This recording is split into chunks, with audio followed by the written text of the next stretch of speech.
I had the ultimate blueprint by watching my family. I was the youngest kid. So the youngest kid has the total advantage. You know, you may get picked on, you may get bullied with everybody, but you sit back and exactly what you said. I sat back and watched my dad. Definitely don't want to do that. My mom, my brother, whoever it may be. I sat back and I paid attention to everything around me.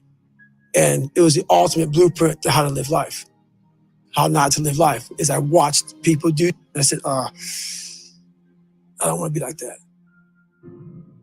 I know where you are. I know where, because I've been there. That's why I help so many people out. I've never been above you. I've always pretty much been beneath you, and that's where my knowledge came from. So I know how to reach those people who are in the dungeon because I've been there so many times. I call it part-time savage. I started kind of going through this. I started getting, a little bit injuries, a little bit of this, a little bit, things that back in the day never slowed me down. When I got my head out of my ass and realized that, hey, we have more left, we can still push harder, we're not there yet. I realized, talking to a guy named Cameron Haynes, who did this race, 240-mile race. And is this the new level? Is this the new push? So when I decided to do that race, it was in the back of my mind like, man, I've really become an expert at running 100-mile races. So for me, this was the new level, to 200-plus mile race.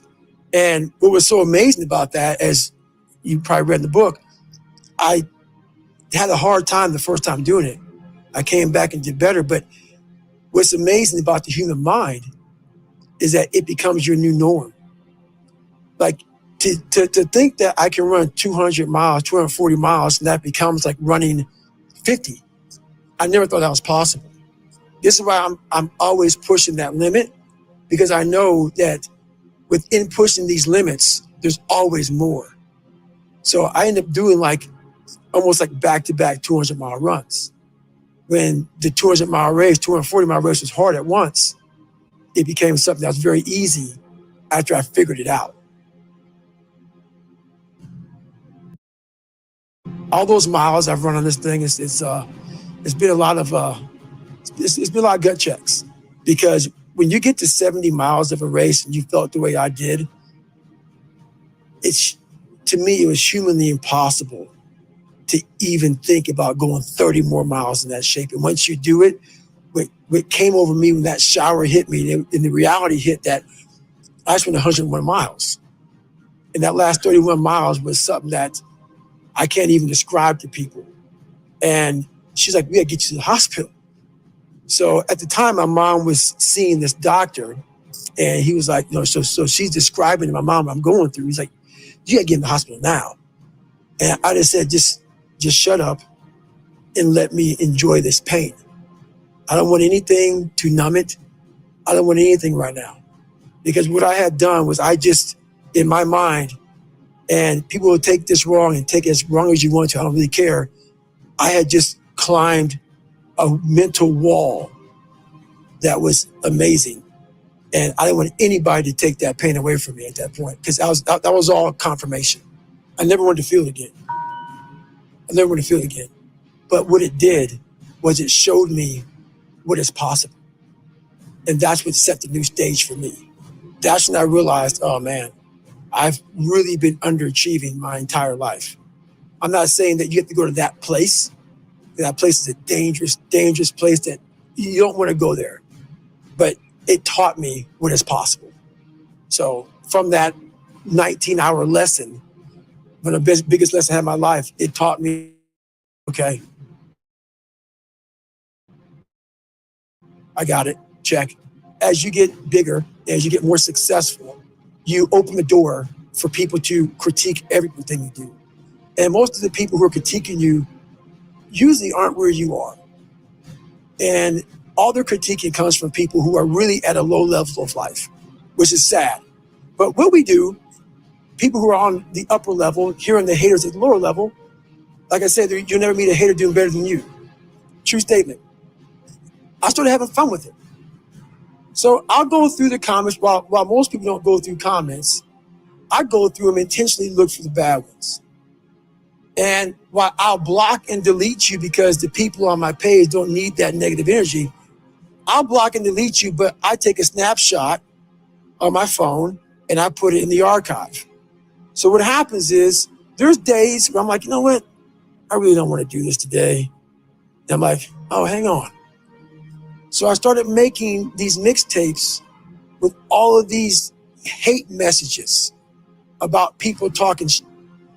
And it became such a source of fuel that it was amazing because I know why you hate me. You hate me because you're probably in the bed right now. You're probably an underachiever. You're probably somebody who doesn't want to do anything with your life. So I make you question everything about yourself. So I'm going to continue making you question yourself by coming out here and being even more successful. So I listen to that while I run.